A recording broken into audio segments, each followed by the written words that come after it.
My parents were sipping mimosas in Scottsdale while I walked across the stage, convinced my graduation was just another expense they were right to cut off. They thought their silence was the ultimate power move, but they had no idea the guest of honor was about to turn their independence lesson into a public execution on a global livestream. They told me my graduation didn't matter exactly 3 weeks before it happened. I remember the moment with a clarity that usually belongs to car accidents or sudden injuries. I was standing in our kitchen in Plano, Texas, the air conditioning humming loud enough to cover the nervous, shallow breaths I was taking. In my hand, I held the heavy, cream-colored envelope from the university. It was thick paper with an embossed gold seal, and for the first time in 4 years, my name was spelled right on an official document. Nora A. Sterling. They want 2 tickets confirmed by Friday, I said, my voice steady despite the knot tightening in my stomach. My mom didn't look up from her phone. She was scrolling through Instagram, her thumb flicking upward in a rhythmic, hypnotic motion. She took a sip of her iced tea, the condensation dripping onto the granite countertop. My dad, sitting at the island with his tablet, sighed loudly. It was the specific sigh he reserved for when I asked for money or car repairs. "You're independent now, Nora," he said, not meeting my eyes. There was that word again. Independent. It had become their favorite weapon over the last 4 years. It was the word they used when they cut off my tuition support sophomore year. It was the word they used when I had to stay on campus during Christmas break to work extra shifts because I couldn't afford the flight home. "We already made plans," Dad continued, finally glancing at the envelope in my hand as if it were junk mail. "We're going to Scottsdale that weekend. The Thompsons invited us for golf and the spa. It's been booked for months." I felt the blood drain from my face, but I didn't flinch. I had learned a long time ago that showing emotion in this house only made things worse. "Okay," I said. "Just thought I'd ask." "It's just a ceremony, Nora," my mom added, finally looking up. Her eyes were blank, already bored with the topic. "It's a lot of sitting around for 3 seconds of walking. We'll see the photos later. You know how proud we are of your hard work. But you're an adult woman now. You don't need us holding your hand." I nodded. I'd learned early that nodding ended conversations faster than arguing. I turned around, walked out of the kitchen, and went straight to my old bedroom. I placed the envelope inside a red plastic folder I had labeled months ago. Evidence. I didn't cry. Not then. Tears were useless. Instead, I opened my laptop and updated my spreadsheet. It was a master file I had kept since they cut me off. It tracked every dollar of tuition paid by the scholarships I had hunted down myself. It tracked every month of rent covered by my second job at a coffee shop near campus in Denton. It had tabs for every email they ignored, every text message left unread, and every family event I was excluded from. Dates, times, silence documented. The next 3 weeks blurred by. My parents never asked about the ceremony again. They packed their bags for Arizona, talking loudly about tea times and dinner reservations. On the morning they left, my mom hugged me loosely and said, "Have fun, sweetie. Post pictures." Then they were gone. On the morning of graduation, the Texas sky was a blinding, cloudless blue. I rode down I-35 with my roommate, Talia. She was driving her beat-up Honda Civic, blasting early 2000s pop music to fill the silence I couldn't seem to break. Talia knew the situation. She had been the one to bring me soup when I had the flu and my parents wouldn't answer the phone. She had been the one to proofread my thesis when I was too exhausted to see straight. "You look sharp, Nora," she yelled over the music, tapping the steering wheel. "That white dress looks amazing under the gown. Unlike mine, which makes me look like a majestic trash bag." I stared out the window at the passing strip malls and highway signs. I was repeating a sentence in my head, a mantra I had practiced all semester to keep from falling apart. Actions have consequences. "Thanks for driving," I said quietly. "You didn't have to." "Shut up," she said affectionately. "I'm not letting you walk there alone. Plus, I need someone to hold my purse while I accept my diploma." We arrived at the stadium, and the heat was already rising off the asphalt. It was crowded, chaotic, and loud. Thousands of families were swarming the entrances, carrying balloons, flowers, and oversized signs with graduates' faces on them. I saw fathers adjusting their sons' ties. I saw mothers crying and hugging their daughters.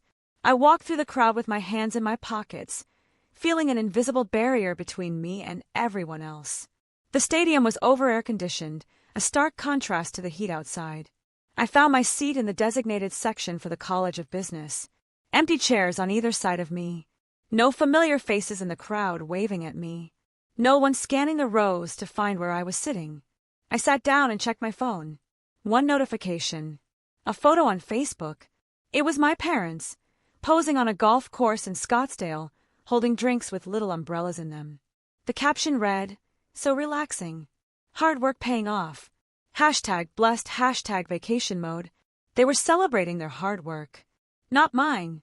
I turned off my phone and shoved it deep into my pocket underneath my gown. I told myself it was fine.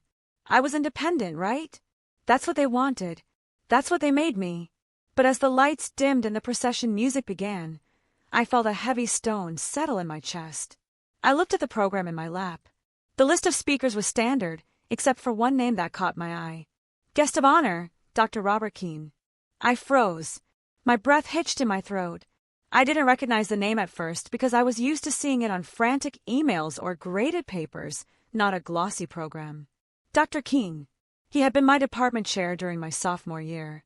The year everything fell apart. The year I almost dropped out because I couldn't afford textbooks. He was the one who noticed I kept leaving class 10 minutes early to make it to my shift at the warehouse. He was the one who asked me why I never came to office hours, and instead of accepting my vague excuses, he waited for the real answer. I had emailed him once, at 2 a.m., in a moment of pure desperation. I had attached a scholarship application and a short, humiliating explanation of why my parents wouldn't sign the financial aid forms. I had told him everything. Evidence. Dr. Keene walked out onto the stage. He had silver hair and a calm smile, the kind of authority that doesn't need to raise its voice to be heard. As he approached the podium, applause rolled through the stands. He adjusted the microphone and looked out at the sea of graduates. I shifted in my folding chair. I suddenly felt very exposed. Why was he here? And why did I feel like the air in the stadium had just shifted, charged with electricity I couldn't explain? Dr. Keene began his speech, his voice echoing off the concrete walls. He started with the usual pleasantries, but then his tone changed. He stopped looking at his notes and looked directly into the crowd. "We talk a lot about success," he said, his voice deepening. "But today, I want to talk about the cost of independence." My heart hammered against my ribs. I had a feeling that the evidence I had been collecting for years wasn't just sitting in a folder in my bedroom anymore. I had a feeling it was about to be brought into the light. Have you ever achieved something massive all by yourself, only to have the people who should have supported you ignore it completely? If you believe that family isn't just about blood, but about who shows up when it matters, smash that like button right now. Subscribe if you think bad parents deserve to be exposed, and comment down below. Actions have consequences if you are watching this from a place where you made it on your own. Do not let them get away with it. The stadium grew quiet, settling into a stillness that felt unnatural for a crowd of 5,000 people. It wasn't the polite, bored silence of an audience waiting for a punchline or a transition. It was the heavy, suffocating silence of thousands of people collectively holding their breath. Dr. Keene gripped the podium, his knuckles turning white against the dark, polished wood. He wasn't reading from the teleprompter anymore. He had stepped to the side of it, removing the barrier between him and us. He was looking directly at the students. "We celebrate family today," Dr. Keene continued, his voice echoing with a calm, resonant ferocity that seemed to vibrate through the concrete floor under my feet. "We celebrate the parents who took out second mortgages, the mothers who worked double shifts at diners, the fathers who drove 3 hours every weekend just to bring home groceries so their children could study." Applause rippled through the crowd, polite and self-congratulatory at first, growing louder as parents patted themselves on the back. But Dr. Keene didn't smile. He didn't nod in acknowledgement. Instead, he raised a single hand, palm out, cutting the applause dead in its tracks. "But what about the students who are here despite their families?" he asked. The question hung in the air like smoke. The atmosphere in the stadium seemed to drop 10 degrees. I sank lower in my folding chair, wishing the ground would open up and swallow me whole. My heart was hammering against my ribs like a trapped bird, frantic and painful. Beside me, a girl from my marketing class, someone I had only ever spoken to about group projects, stopped texting and looked up, her brow furrowed. "I want to talk about a specific kind of resilience," Dr. Keene said, his eyes scanning the rows of black caps. "The kind that isn't born from support, but from survival. The kind that comes from a student who works the closing shift at a coffee shop in Denton until midnight, studies in the back of her car until 4 a.m. because she doesn't want to wake her roommates, and still manages to maintain a 4.0 GPA. A student who applies for scholarships not for the prestige or the resume boost, but because it is the only way to keep the lights on and the tuition paid." My stomach turned to ice. He was talking about the emails. The 2 a.m. confessions I had sent him sophomore year when I was on the brink of quitting. He was talking about me, but my brain frantically tried to reject the idea. He couldn't be, right? There were thousands of students here. I wasn't the only one with financial aid issues. I wasn't the only one with parents who preferred vacations to milestones. It had to be a coincidence. I stared at the back of the head of the guy in front of me, focusing on the tassel of his cap, praying for Dr. Keene to move on. "Please stop," I thought, the plea running on a loop in my mind. "Please just talk about the future. Tell us to dream big, and throw your cap in the air." This student, Dr. Keene went on, relentless, sent me a folder of evidence once. Not to complain, but to explain why she couldn't afford the mandatory textbook for my class. She didn't ask for a handout. She didn't ask for pity. She asked for a library pass and a deadline extension. Tears pricked my eyes, hot, sudden, and humiliating. I wiped them away, angrily, with the sleeve of my gown. I felt Talia's shift in the crowd somewhere far behind me, probably realizing exactly what was happening. She knew about the folder. She knew about the textbook. Dr. Keene paused. He looked down at a single sheet of paper on the podium, then lifted his head. His eyes scanned the crowd, moving over the rows of identical black caps until they seemed to lock directly onto the business section. It felt like a physical weight, that gaze. "We usually save the Departmental Distinction Award for the program booklet," Dr. Keene said softly, yet his voice boomed through the massive speakers, reaching every corner of the arena. "But some stories require a witness. Some efforts require the world to stop and pay attention, especially when the people who should be paying attention chose to be elsewhere." The crowd began to murmur. People were craning their necks, looking around, sensing the drama unfolding. "Nora Sterling," Dr. Keene said. The name rang out like a judgment. "Please stand up." I froze. My limbs felt heavy, like they were made of lead. Every head in the section turned toward me.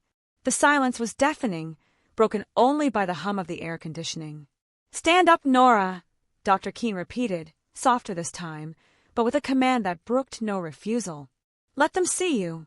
I pushed myself up on shaking legs.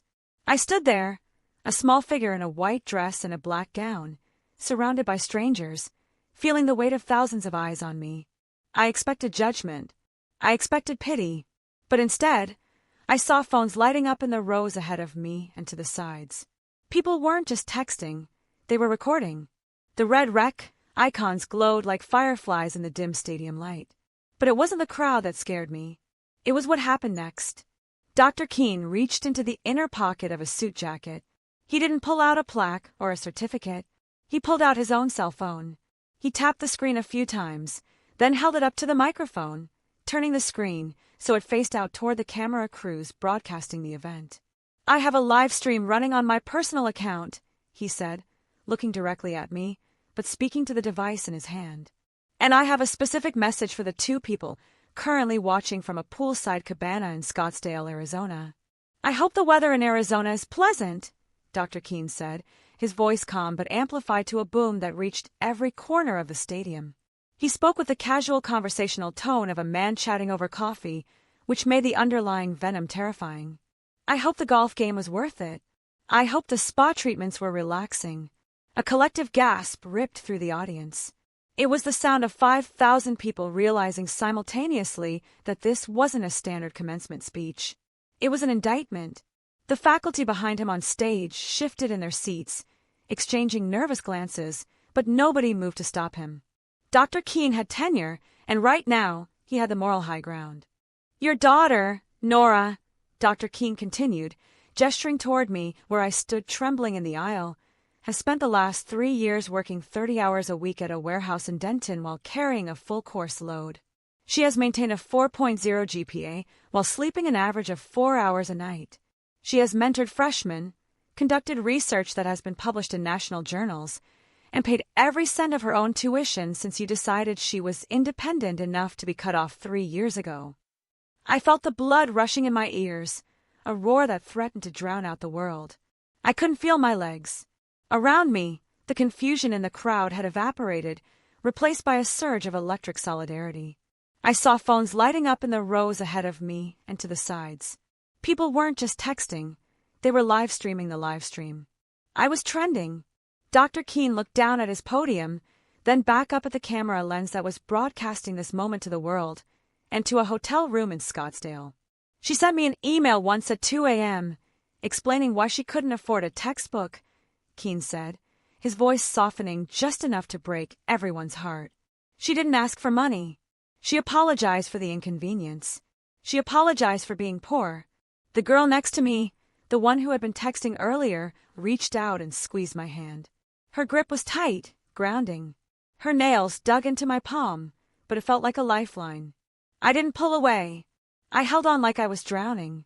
So, Keene said, straightening up and putting his phone back in his pocket, though he kept his gaze fixed on the camera crews, this institution has decided to correct the record. Nora Sterling is receiving the departmental honor for exceptional resilience and academic excellence. But more than that, we want to make a statement about investment. He paused, letting the silence stretch until it was almost painful. The air in the stadium was thick, heavy with the weight of unsaid things finally being spoken. We remember who invests in our students, he said evenly. And we remember who doesn't. My pocket buzzed against my thigh. Then again, and again. A rapid-fire vibration that felt like a panic attack in digital form. It was a violent buzzing, insistent and angry. I slowly pulled my phone out, my hand shaking so hard I almost dropped it. The screen was lit up with notifications. Mom, 3 missed calls. Dad, 2 missed calls. Mom, iMessage. I unlocked the screen, shielding it from the glare of the sun. The texts were sitting there, glowing blue, a stark contrast to the praise I was receiving on stage. Mom, where are you sitting? Mom, why is he saying these things? Mom, we're watching. Pick up the phone right now. Dad, you ungrateful child. You put him up to this. They were watching. They were hearing every word. The image of them sitting in a plush hotel room, realizing they were being publicly dismantled by a man they'd never met, gave me a rush of adrenaline, so sharp it made me dizzy. They weren't posting about hard work anymore. They were panicking. On stage, Dr. Keene wasn't finished. He looked directly at me, ignoring the thousands of other people, ignoring the cameras, ignoring the dean who was now looking frantically at his watch. He leaned into the microphone, his eyes locking onto mine across the distance. Nora, he said, his voice dropping to a conspiratorial volume that the microphone barely caught, making it feel like a secret shared between the two of us. Don't worry about the tuition for your master's degree. Check your email tonight. We've handled the independence issue permanently. He paused, and a small, dangerous smile touched his lips. And Nora, I suggest you don't go back to your apartment tonight. The university has arranged temporary housing for you. Because based on the messages I'm currently receiving from your father's lawyer, I don't think they're staying in Scottsdale for the weekend anymore. The rest of the ceremony passed in a blur of colored silk, muffled names, and the rushing sound of my own blood in my ears. I sat there, vibrating with a strange mix of adrenaline and nausea, clutching the program so hard it crinkled in my damp hands.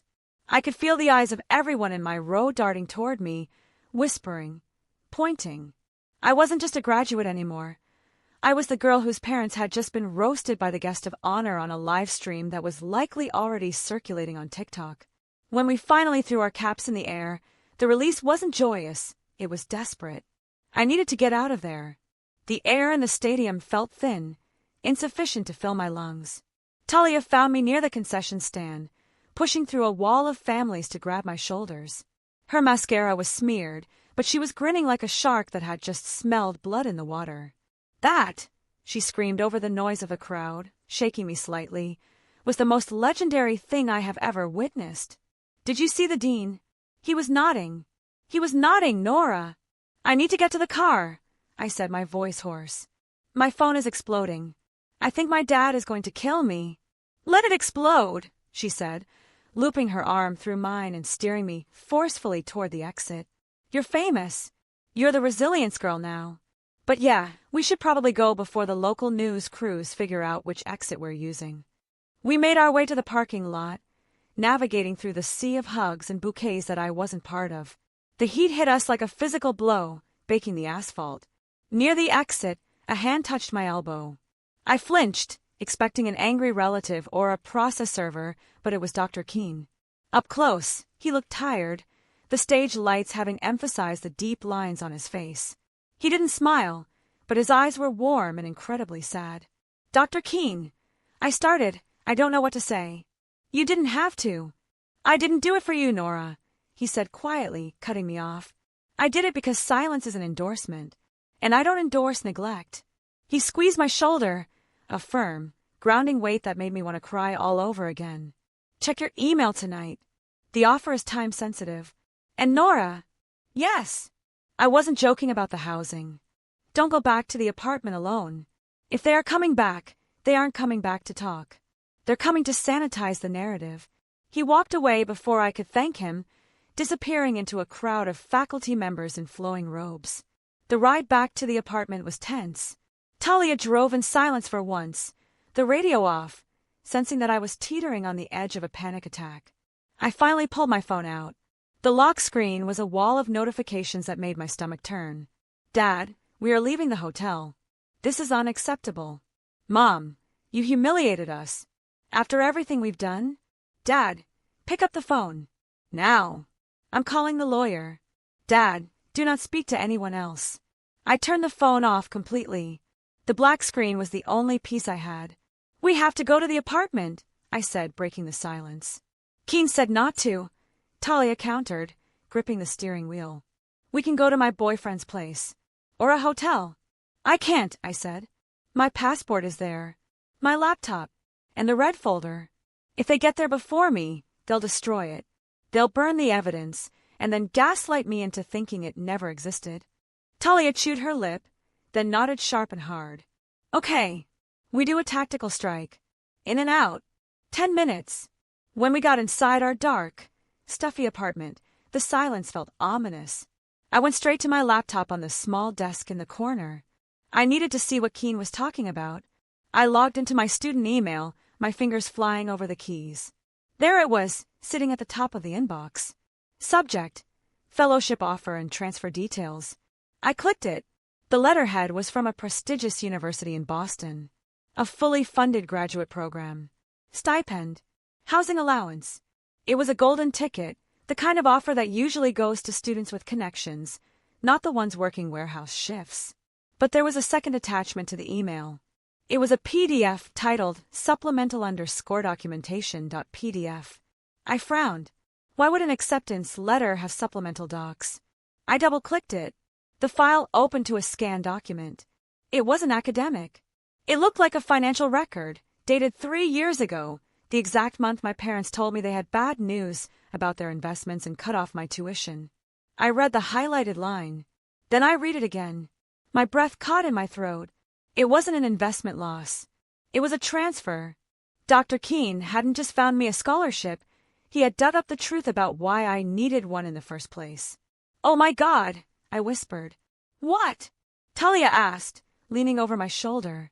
They didn't lose the money, I said, my voice trembling with a rage, so pure it felt like fire. Look at this line. Funds liquidated for emergency home structural repairs.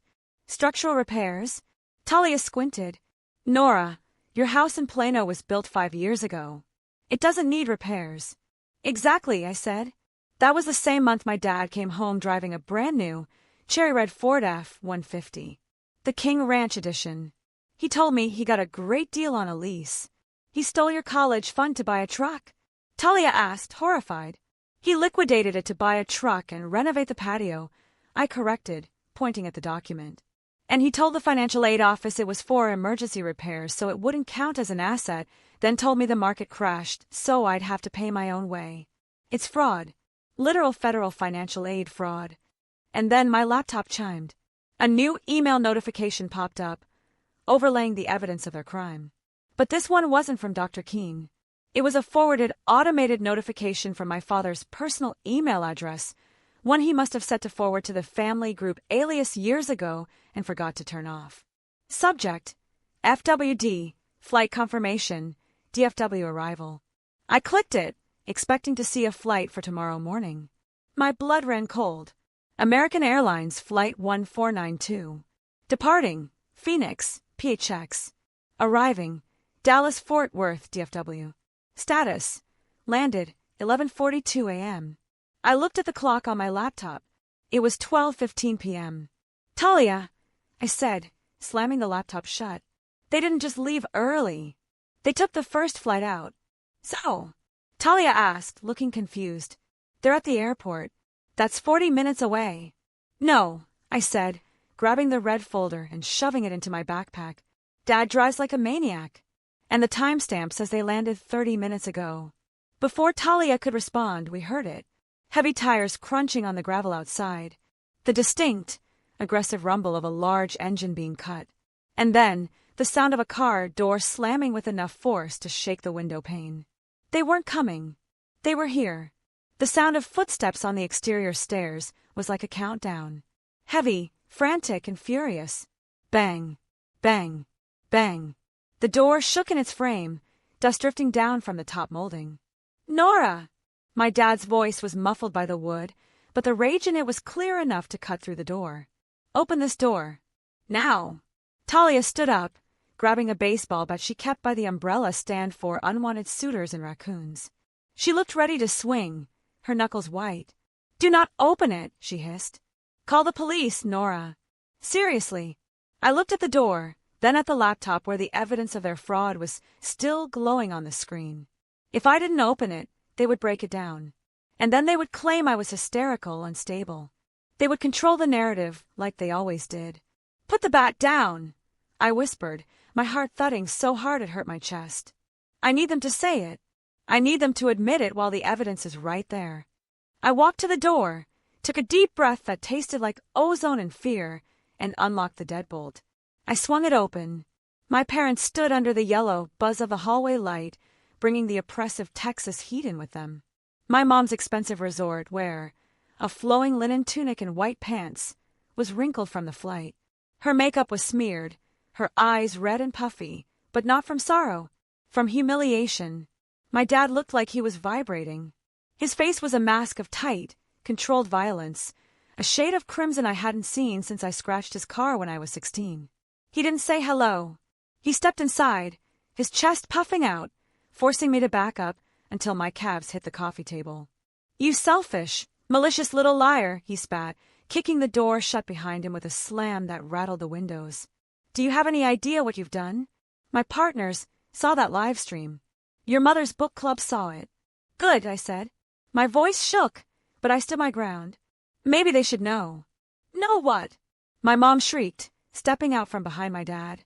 She pointed a manicured finger at me, her bracelets jangling, a sound that used to comfort me, but now just sounded like chains. That we raised a snake? We gave you everything. We put a roof over your head. We bought you clothes. You stole $50,000 from my education trust to buy a truck, I said, pointing to the printed PDF lying on the table next to my laptop. My dad froze. His eyes flicked to the table, then back to me. The color drained from his face, replaced by something colder. A sneer. It was the look of a lawyer finding a loophole. He didn't deny it. He didn't apologize. Instead, he reached into his jacket pocket and pulled out a folded piece of paper, a legal document, crisp and terrifying.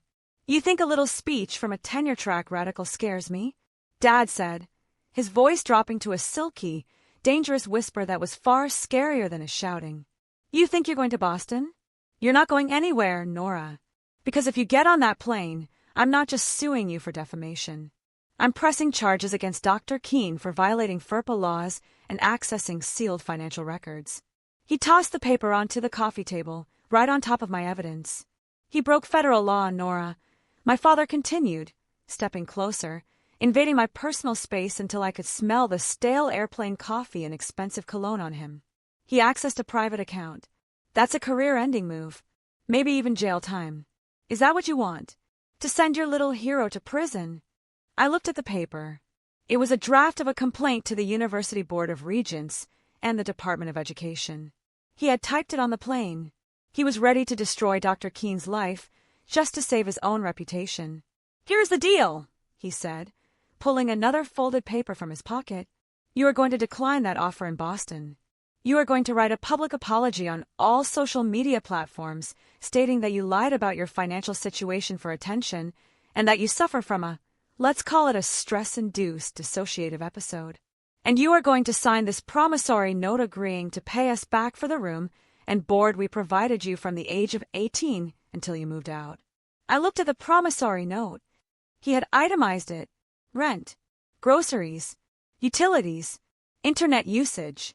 He was trying to bill me for existing in my own home, retroactively. You're insane, Talia said from the corner, gripping the bat again. You can't do this. This is extortion. Quiet, little girl, my dad snapped without looking at her. This is a family matter. If you don't want to be named as an accomplice in the lawsuit against Dr. Keene for conspiracy, I suggest you leave. My mom finally spoke up, her voice trembling with a practiced fragility. Nora, please. Don't destroy that nice man's career. Just come home. We can fix this. We can be a family again, but you have to stop this rebellion. Think of your father's heart. I looked at the evidence of the theft on the table. Then I looked at the threat against Dr. Keene. I felt trapped. If I fought them, they would burn Keene to the ground. They had the money for lawyers. I had nothing but a degree and a heavy heart. I'll sign, I whispered, defeat tasting like ash in my mouth. Just leave him out of it. Smart girl, my dad grinned, the tension leaving his shoulders. He reached into his pocket for a gold-plated pen. But first, delete that email. And delete the PDF. I want that evidence gone before we sign anything. He pushed past me and walked toward my desk, where my laptop was still open, the screen glowing in the dim room. He reached out to hit the keyboard, his finger hovering over the delete key. Then he froze.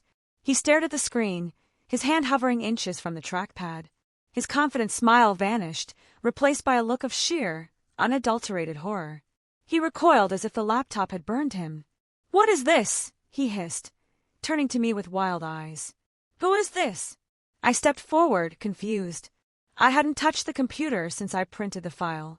From the laptop speakers, a voice crackled to life. It was calm, authoritative, and terrifyingly clear. Actually, Mr. Sterling, the voice said, echoing through the small apartment, Dr. Keene didn't access your records illegally. Nora granted me power of attorney for her educational records 3 days ago. But I'm very glad you just admitted to the fraud and the attempted extortion on a live Zoom call with the University Legal Counsel. My father recoiled from the laptop as if the screen were radiating heat. His face, previously flushed with the arrogance of a predator who had cornered his prey, drained to a sickly, mottled gray. He looked at the webcam lens, a small black that had just become the most dangerous thing in the room. Who is that? He stammered, his voice cracking. He reached out as if to slam the laptop shut, but his hand shook too much to make contact. Nora, turn that off. Right now. I wouldn't advise touching that device, Mr. Sterling.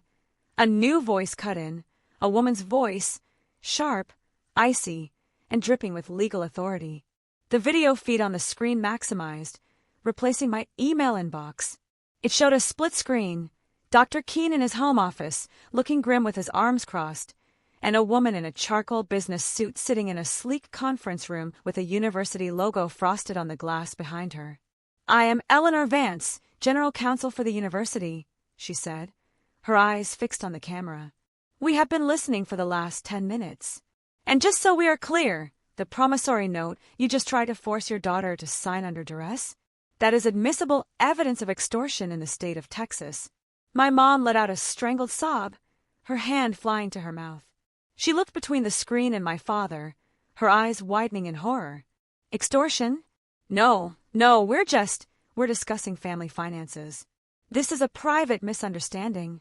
You threatened to fabricate charges against a faculty member to leverage a student into rejecting a scholarship," Ms. Vance continued, her tone clinical, as if she were reading a weather report. "And you admitted, on a recorded line, to falsifying federal financial aid documents regarding the structural repairs of your home. That is federal fraud, Mr. Sterling. The Department of Education takes that very seriously.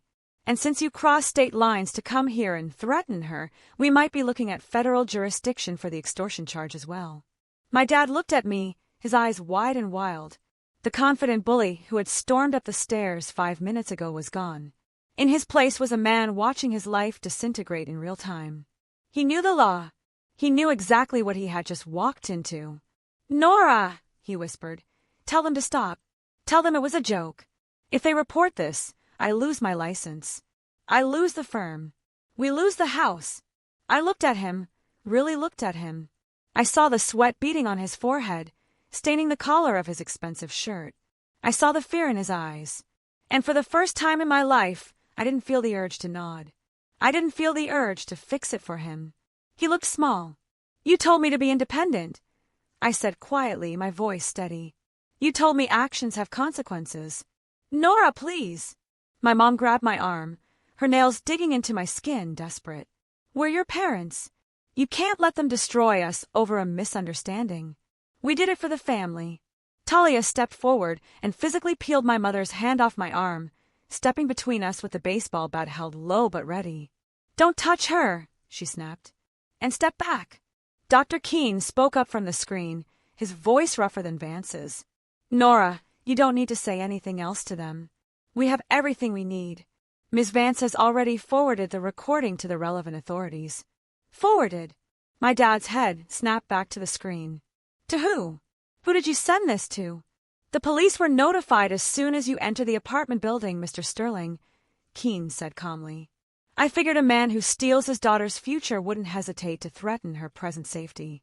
We wanted to make sure there was a reception committee." My dad didn't wait for another word. He grabbed my mom by the shoulder, spinning her around so hard she stumbled. "We're leaving. Now. Don't say a word to anyone." He scrambled for the door, fumbling with the lock, his breathing coming in short, panicked gasps. He threw the door open, desperate to get to the rental car, desperate to outrun the consequences he had been dodging for 3 years. He looked like a rat trying to escape a sinking ship, but he didn't make it to the stairs. As the door swung wide, the hallway wasn't empty. Standing on the welcome mat, hand raised as if he had been about to knock, was a uniformed police officer. Behind him, 2 more officers stood with their hands resting near their belts, their faces impassive. But it wasn't the police that made my father's knees buckle. It was the man standing calmly behind the officers, holding a microphone with a local news station logo on it, and the bright LED light of a camera operator standing right behind him. The camera light mounted on the reporter's shoulder was blinding, a harsh, synthetic white star exploding in the dim hallway of the apartment complex. My father threw his hand up to shield his eyes, stumbling back as if physically struck by the glare. The motion was clumsy, uncoordinated, a stark contrast to the composed, terrifying figure who had just been threatening to ruin my life inside the apartment. The police officer standing closest to the door didn't blink. He stepped forward, his hand resting casually but firmly on his holster, effectively blocking the exit path my father was desperate to take. "Mr. Sterling?" the reporter asked, thrusting a microphone forward. He was a man with sharp features and the hungry, energized look of a journalist who knew he had just struck gold during sweeps week. "I'm Dave Miller with Channel 8. We're broadcasting live. Care to comment on the allegations of federal student aid fraud and attempted extortion raised during the university commencement speech today?" "Get that camera out of my face," my father roared, his voice cracking with a mix of panic and fury. He tried to shove past the officer, treating the badge like it was a minor inconvenience, like a waiter getting his order wrong. "You have no right to be here. This is a private family matter." "Sir, step back," the officer ordered, his voice flat and bored. He didn't seem impressed by my father's expensive suit or his commanding tone. "We received a call regarding a domestic disturbance and a credible threat against a witness. You need to keep your hands visible." My mother let out a high-pitched, strangled wail, shrinking back into the apartment entryway. She covered her face with her hands, peering through her fingers at the neighbors who were starting to peek out of their doors down the hall. "Oh God, Frank. The neighbors. They're watching. Make them stop." I stepped into the doorway, standing right next to the frame where my father was currently boxed in. Behind me, Talia was filming on her own phone, adding another angle to the documentation. Inside the room, Dr. Keene's face was still on the laptop screen, watching the chaos unfold with a grim, satisfied expression. "This is a misunderstanding," my father shouted, pivoting to address the camera when he realized the police weren't moving. He tried to summon the lawyerly charm that had served him for decades, smoothing his tie with shaking hands. "My daughter she's unwell. She's been under a tremendous amount of stress. She's making up stories for attention. We came here to help her get psychiatric care. That's all this is, a welfare check by concerned parents." I felt a surge of rage, hot and sharp, but before I could speak, the reporter cut him off. "Psychiatric care?" Dave Miller asked, raising a skeptical eyebrow. He glanced down at his phone, scrolling through something. "Because we just received a copy of a recording from the University General Counsel, released in real time, where you admitted to liquidating your daughter's assets to pay for home renovations. Specifically, a patio upgrade and a Ford F-150 King Ranch Edition. Are you saying the university legal department is lying, Mr. Sterling?" My father's jaw dropped. The blood left his face completely. How do you have that?" "The internet moves fast, Frank," I said from the doorway. My voice was quiet, but in the sudden, stunned silence of a hallway, it carried perfectly. I looked him in the eye, seeing him not as the giant who controlled my life, but as a small, desperate thief. Actions have consequences. Remember. My father lunged toward me, his face twisted into a snarl of pure malice. "You ungrateful little." The officer moved instantly. It was a blur of motion. He grabbed my father's wrist, twisting it behind his back with practiced ease, and slammed him against the wall. The sound of cuffs ratcheting shut echoed through the stairwell. Click, click, click. "Frank Sterling, you are under arrest for assault and disorderly conduct," the officer recited, spinning him around. "We also have a federal warrant pending regarding the fraud allegations. You have the right to remain silent." My mother screamed, collapsing onto the entryway bench, sobbing into her designer purse. But it wasn't a cry of sorrow for me, or even for her husband. It was the cry of a socialite realizing her season was over. She was mourning her reputation, not her family. As the officer marched my father toward the stairs, Dave Miller followed, the camera operator keeping the lens focused tight on my father's humiliated, sweaty face. But just before they reached the landing, the reporter stopped and called out one last question, his voice ringing off the concrete walls. "Mr. Sterling," Miller shouted, "one last thing. We just got a tweet from the managing partners at your law firm. They saw the graduation speech live stream and the subsequent audio leak. They've announced an emergency board meeting for tomorrow morning to discuss your immediate removal and disbarment."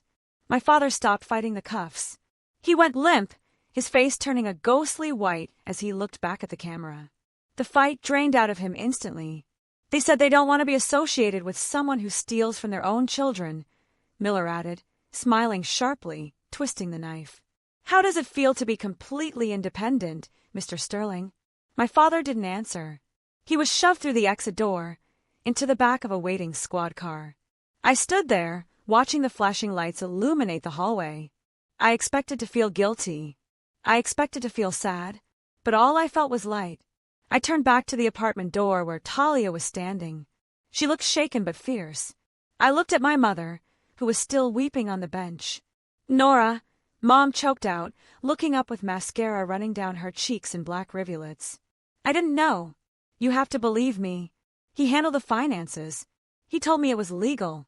I'm a victim here, too." I looked at her, really looked at her, and saw the lie sitting behind her eyes. She wasn't a victim. She was a beneficiary. She liked the truck. She liked the renovations. She liked the trips to Scottsdale more than she liked her daughter. "You're not a victim, Mom," I said, my voice devoid of pity. "You're an accomplice." I reached into the apartment, grabbed the door handle, and began to pull it shut. "Where am I supposed to go?" she cried, standing up, panic finally replacing the performance. "He has the car keys. The accounts are frozen. How do I get home? You can't leave me here. I looked at her one last time. You're an adult, I said. I'm sure you'll figure it out. I slammed the door. I locked the deadbolt. Then, for good measure, I slid the chain lock into place. We stood in the quiet apartment for a moment. Then my phone pinged. It was an email notification. Not from my parents, and not from Dr. Keene. It was from Eleanor Vance, the University General Counsel. Subject: Update. Asset recovery and title deed. I frowned. Asset recovery usually took months, maybe years. Why was I getting an update 20 minutes after the arrest? I opened the email. Dear Miss Sterling, in reviewing the seized financial documents from your father's home office server, which we accessed via the shared cloud drive you provided access to, we discovered an anomaly regarding the emergency structural repair citation. Your father didn't just liquidate a savings account. To hide the asset transfer from the IRS, he listed the withdrawal as a trust disbursement from an account created in your name by your late grandfather, an account you were supposed to gain full access to upon graduation. Because he triggered the disbursement early by forging your signature, and because the trust deed has a specific bad actor clause regarding misuse of funds by trustees. I stopped reading. My hand started to shake, but this time it wasn't from fear. Talia, I whispered, come look at this. She leaned over my shoulder, scanning the legalese. Her eyes went wide. Wait, she said, pointing to the final paragraph. Does that mean what I think it means? I read the last line aloud, the words feeling surreal on my tongue. Ownership of the collateral used to secure the fraudulent loan, specifically the residential property in Plano, Texas, has immediately reverted to the trust beneficiary. Legally, Nora, you don't just get your tuition back. As of this morning, you own their house. I stared at the glowing screen of my laptop, the words trust beneficiary and owner burning into my retinas until they started to blur. The silence in the apartment was heavy, but it wasn't the suffocating silence of oppression anymore. It was the stunned silence of a battlefield after the cannon fire has ceased. You own the house, Talia whispered, her voice barely audible, as if speaking the words too loudly might break the spell. She looked from the screen to me, her eyes wide with a mixture of shock and unholy glee. Nora, you own the house, the King Ranch truck, the patio with the imported Italian slate, the granite countertops you weren't allowed to put a glass on without a coaster. It's all yours. I sat back in my chair, feeling the cheap plastic dig into my spine. I closed my eyes and pictured the house in Plano. I pictured the foyer with the chandelier that cost more than my car. I pictured the home office where my father had sat, drinking scotch and rewriting my financial destiny to suit his renovation plans. I pictured the empty, echoing kitchen where they had stood 3 weeks ago and told me I didn't matter. They evicted me from their lives when I was 19, I said slowly, the realization settling over me like a heavy coat. And now, legally, they're trespassing in my home. I looked toward the window. My mother was no longer visible in the immediate hallway, but I knew she hadn't gone far. She had likely retreated to the parking lot or the sidewalk, frantically calling anyone who would listen, assuming she could just catch a flight back to Plano and figure this out from the comfort of her living room. She didn't know yet. She didn't know that the key in her Gucci purse, the one she clutched like a talisman, was now just a useless piece of metal. She didn't know that if she managed to get back to Texas, she wouldn't be going home. She would be breaking and entering. I picked up my phone. My hands were steady now. I dialed the number at the bottom of Ms. Vance's email. It was nearly 1 p.m. on a Sunday, but she answered on the first ring. Miss Sterling. Eleanor Vance's voice was crisp, professional, and sounded oddly satisfied. I assumed you'd be calling. Is it true? I asked, skipping the pleasantries. Do I have full legal control? Right now. 100%, she replied without hesitation. The bad actor clause in your grandfather's trust is quite specific. It triggers automatically upon proof of fiduciary abuse. Your father's admission on the call, combined with the fraudulent documents we seized from the cloud, was the trigger. The deed has effectively reverted. I've already filed the emergency injunction. Legally, Nora, you're the landlord. They're unauthorized occupants. I took a deep breath. My mother is outside. She thinks she's going back there. She can try, Vance said dryly. But I can have a property management team there within the hour to change the locks. We can also post a security detail if you're concerned about damage to the assets. Do it, I said. The words came out easier than I expected. There was no guilt, only a cold, logical necessity. Secure the property. I don't want them taking anything. Not a single silver spoon. Not the golf clubs. Nothing. Understood. And what about the contents? I thought about the furniture. The art. The massive television screens. Sell it, I said. Liquidate everything. The truck, the furniture, the wine collection. Put the proceeds into the trust. I paused, looking at the red folder of evidence sitting in my backpack. And Ms. Vance, I want half of that money to go toward a new scholarship fund for the business department, specifically for students who have been financially estranged. Consider it done, she said, and I could practically hear the smile in her voice. I'll have the keys sent to you via courier in Boston. Or would you like to inspect the property first? I don't know, I said. I just want them out. Very well. I'll notify the local police in Plano to meet the property manager. We'll treat it as a potential crime scene regarding the fraud investigation. I hung up the phone and looked at Talia. She was beaming. You're a savage, she said. A literal queen. I just want it to be over, I said, rubbing my temples. But it wasn't over. Not yet. A thought nagged at me. My father was a man who obsessively controlled his environment. He had installed a state-of-the-art smart home system last year, another upgrade paid for by my tuition money. He used to brag about being able to see who was at the front door from his phone while he was on the golf course. If I owned the house, I owned the system. I opened a new tab on my laptop. I went to the security company's website. I didn't have his password, but I didn't need it. I had the forgot password option, and thanks to the cloud access Dr. Keene and the legal team had secured, I had access to his email.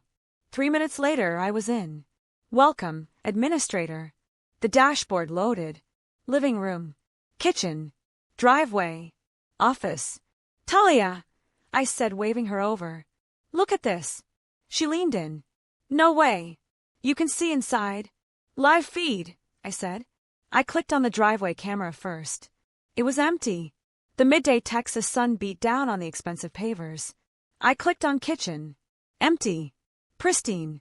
Then I clicked on office. My breath hitched. The office wasn't empty. The lights were on. 2 men in suits were inside. They weren't police officers. They weren't property managers.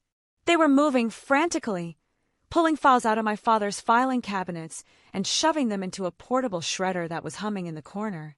Who are they? Talia asked, squinting at the screen. I leaned closer, my heart pounding against my ribs. I recognized one of them. The silver hair, the expensive tailored suit. It was Mr. Henderson, the senior managing partner at my father's law firm. The man who had supposedly tweeted about firing him. That's his boss, I whispered. And they aren't securing evidence for the police. I watched as Henderson grabbed a stack of hard drives from the shelf, the backups my father kept of everything, and dropped them into a magnetic degausser bag. They're destroying it, I realized, the horror washing over me. They aren't firing him because he's a thief. They're scrubbing the house because he knows where the bodies are buried. If they destroy those files, the fraud trail ends with my dad. But if those files survive, I watched Henderson pull a hidden panel open behind the bookshelf, a safe I didn't even know existed. He began typing in a code. He's opening the secret safe, I said, my voice rising. Talia, whatever is in there isn't just about my tuition. It's about the whole firm. What do we do? Talia asked, grabbing my arm. We're in Denton. That's 40 minutes away. By the time the police get there, the files will be confetti. I looked at the screen. Henderson got the safe open. He reached in and pulled out a thick, black ledger and a stack of cash that looked like it could be 50 grand. I looked at the control panel on my screen. I saw a button labeled Home Automation, Security Protocols. We can't get there in time, I said, my finger hovering over the mouse. But the house can. I looked at the option labeled Panic Mode, Lockdown. Talia, I said, a dangerous calm taking over. Do you know what happens when you trigger a silent panic alarm in a fortress like that? No, she whispered. Every door bolts shut. The steel shutters come down. and the police are dispatched automatically with a burglary in progress priority. I clicked the button. On the screen, the office door slammed shut, the electronic deadbolt sliding home with a visible jerk. Henderson spun around, dropping the ledger. He ran to the door and pulled on the handle. Locked. He was trapped. But then I saw something else. On the driveway camera, a black SUV pulled up. Not the police. My mother jumped out of the passenger seat. She had found a ride. She was running toward the front door, key in hand, desperate to get inside before anyone stopped her. She was about to walk right into a crime scene. I watched the screens like a director watching a horror movie unfold in real time, except the set was my childhood home, and the monsters were the people who raised me. On the office feed, the steel security shutters, installed to protect my father's sensitive work, rolled down over the windows with a mechanical screech that I could hear even through the laptop's tinny speakers. The room plunged into artificial twilight, illuminated only by the frantic blinking of the server lights and the glow of the shredder. Henderson slammed his shoulder against the heavy oak door, but the magnetic locks held fast. He was a man accustomed to doors opening for him, to velvet ropes parting, to the world bending to his will. Now, he was a rat in a cage of his own design. He spun around, his eyes wild, scanning the room until they landed on the security camera mounted in the corner. The red recording light stared back at him, unblinking. He knew. He walked right up to the lens, his face distorted by the wide-angle view. "Nora," he hissed, his voice coming through the microphone. "I know it's you. Listen to me very carefully. You have no idea what is in these files. This isn't just about your father's petty theft. This brings down the whole firm. Judges, senators. If you open this door right now, I will wire $5 million to any account you choose. Tax-free. Just open the door." I pressed the talk button on the dashboard. My voice didn't shake. "I don't want your money, Mr. Henderson," I said, my words booming through the office's intercom system. "I want the truth, and you're going to wait right there until the police arrive to collect it." He paled, backing away from the camera as if my voice had physical force. He scrambled back to the shredder, trying to jam handfuls of paper into it, but it jammed. He screamed in frustration, kicking the machine. On the driveway feed, the scene was equally chaotic but infinitely more pathetic. My mother had reached the front porch. She was jamming her key into the lock, twisting it violently. When it didn't turn, she started pounding on the solid wood with her fist. She looked disheveled, frantic, a woman on the verge of a total psychotic break. She shouted at the door, demanding entry to a house that had already rejected her. "Frank!" she screamed, thinking my father was inside. "Frank, let me in." The police took the car. "Frank!" She didn't know he was in a squad car in Denton. She didn't know Henderson was trapped in the office. And she certainly didn't know that the wail of sirens growing louder in the background wasn't coming to save her. 3 Plano police cruisers screeched into the driveway, drifting on the expensive pavers my tuition had paid for. Officers poured out, weapons drawn. The silent panic, burglary in progress. Alarm meant they were expecting armed intruders. "Hands! Show me your hands!" an officer shouted, leveling his service weapon at my mother. She froze, turning slowly. The look on her face was one of pure, unadulterated confusion. She tried to smooth her linen pants, tried to summon the indignant housewife persona. "Officers, thank God, I've been locked out. My husband is. Get on the ground. Now," the officer barked, advancing. "I live here," she shrieked, her voice cracking. "I am Mrs. Frank Sterling. This is my house. Ma'am, we have a confirmed report from the owner that the property is currently vacant and unauthorized persons are on site," the officer shouted. "Get on the ground." From the owner. I saw the realization hit her. She slumped, her knees hitting the porch. They didn't rough her up, but they were firm. 2 officers cuffed her while she sobbed, rambling about mistakes and misunderstandings. They sat her on the curb, right next to the pristine landscaping she loved more than me. Inside, the remaining officers breached the front door with a battering ram. Thud. Crack. The expensive wood splintered. The house I owned was being broken into by the good guys. I switched back to the office feed. Henderson heard the breach. He stopped shredding. He looked at the safe, then at the black ledger on the desk. He made a decision. He grabbed the ledger and the stack of cash, ran to the fireplace and threw them in. He fumbled for a lighter. "No," I whispered, gripping the edge of my desk. "Don't you dare." The door to the office exploded inward. The magnetic locks failed under the force of a police breach tool. "Police! Drop it! Drop it now!" Henderson froze, the lighter inches from the damning evidence. He looked at the cops, then at the ledger. For a second, I thought he was going to light it anyway. But self-preservation won. He dropped the lighter and raised his hands. Officers swarmed him. They shoved him against the mahogany desk, cuffing him roughly. One officer, a sergeant, put on gloves and picked up the black ledger from the fireplace grate. He flipped it open, scanning the pages. His eyebrows shot up. He keyed his radio. "Dispatch, we need detectives in the feds. Now. This isn't a burglary. This is something else." I let out a breath I didn't know I was holding. "We got him," I told Talia. "We got them all." Talia high-fived me, cheering. "That is the greatest reality TV show I have ever seen." But then, on the screen, something strange happened. The sergeant wasn't done searching. He noticed the open safe behind the false panel. He reached inside, past where the ledger had been, into the deep recesses of the wall cavity. He pulled out a small, metallic hard drive. It was old, dusty. It wasn't part of the firm's backups. It looked personal. He held it up to the light to read the label written in Sharpie on the side. I leaned into my laptop screen, squinting to read the text through the grain of the security camera. My blood ran cold. The label didn't say accounts or taxes or clients. It said, "Subject, Nora, surveillance and containment, years 1 to 18. "Talia," I whispered, my voice trembling. "That's my name." "What does containment mean?" she asked, her celebration dying instantly. Before I could answer, the sergeant reached back into the safe and pulled out one more thing. It was a stack of photos. He fanned them out on the desk, right in front of the camera lens. They weren't baby photos. They were photos of me, walking to elementary school, sitting in a high school classroom, working at the coffee shop last week, and sleeping. There was a photo of me sleeping in my bed in the Denton apartment, taken from inside the room. The timestamp on the photo was from 2 nights ago. My dad hadn't just been stealing my money. He hadn't just been ignoring me. Someone had been watching me, up close. And then my phone rang. I jumped, staring at it.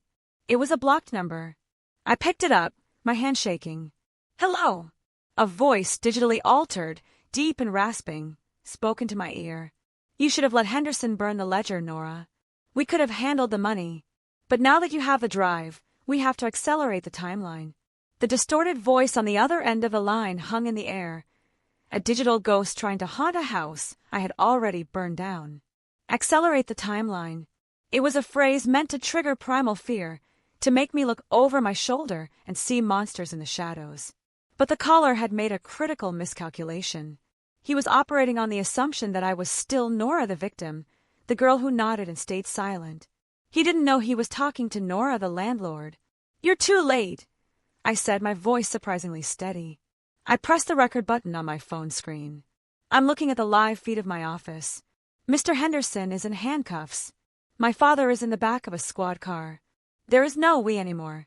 There's just you, and a federal indictment that is currently expanding to include conspiracy. There was a pause on the line. A hesitation. That was all I needed. "You're the private investigator," I said, the pieces clicking together in my mind with terrifying clarity. "The photos. The file labeled containment. You weren't just watching me. You were building a case.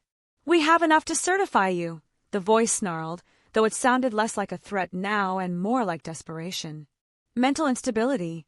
Paranoia. Living in squalor. We can file for emergency conservatorship before the trust fully vests. You won't see a dime." I looked at the screen where the police sergeant was bagging the evidence. I realized then exactly what the plan had been. My father's comment about psychiatric care wasn't a random excuse. It was the strategy. They knew the grandfather's trust would vest fully when I turned 22. They couldn't stop it legally, so they planned to stop me. They wanted to paint me as incompetent, use the poverty they forced me into as proof of my inability to manage assets, and appoint my father as my conservator. It was sick. It was methodical. And it was over. "Talia," I said, putting the phone on speaker. "Get Dr. Keene on the other line.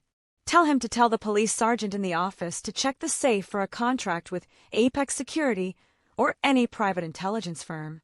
"On it," Talia said, her thumbs flying across her screen. "You think you're smart," the caller spat. "But you're just a kid." "I'm the owner of the building where your boss just confessed to a felony," I corrected.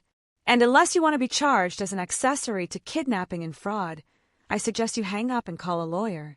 Although, considering Henderson just tried to burn the ledger, I doubt you're getting paid this week." I hung up. My hands were shaking again, but this time it was from the sheer adrenaline of the kill. On the laptop screen, I saw the sergeant pause. He listened to his radio. Dr. Keene must have gotten through. The sergeant knelt by the safe again, digging deeper. He pulled out a blue folder. He opened it, read the letterhead, and nodded grimly. He spoke into his lapel mic. Minutes later, the news broke on the television Talia had turned on in the background. "Breaking news out of Plano. Managing partner of Henderson and Sterling arrested in massive fraud raid. Police are currently executing a search warrant at the offices of Apex Private Intelligence in connection with a blackmail and conservatorship abuse scheme." The caller didn't call back. 2 months later, the air in Boston was crisp, smelling of salt water and old bricks, a stark difference from the oppressive heat of Texas.